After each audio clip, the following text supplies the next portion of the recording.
यह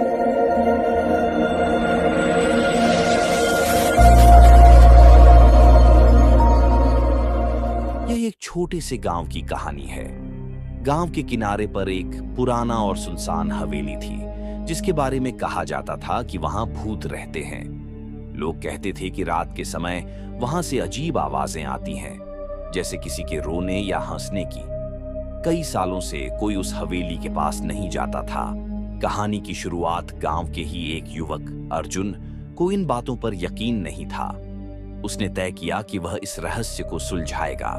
एक रात चांद की हल्की रोशनी में अर्जुन अकेले उस हवेली की ओर निकल पड़ा।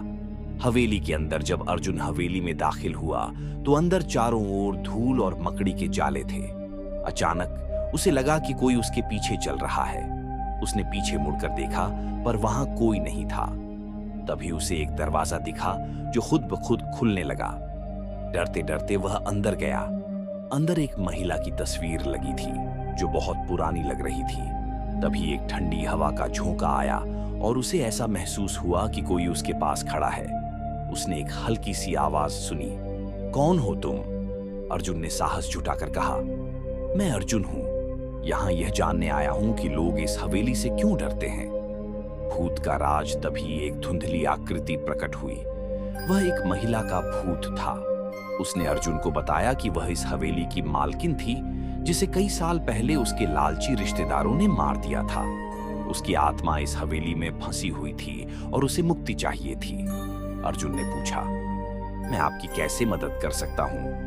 महिला ने कहा कि उसकी हत्या करने वालों का सच सबके सामने लाना होगा। अर्जुन ने उसकी बात मानी और गांव के लोगों को सारा सच बताया। अंत में गांव के लोग इकट्ठा हुए और उस महिला की आत्मा के लिए प्रार्थना की।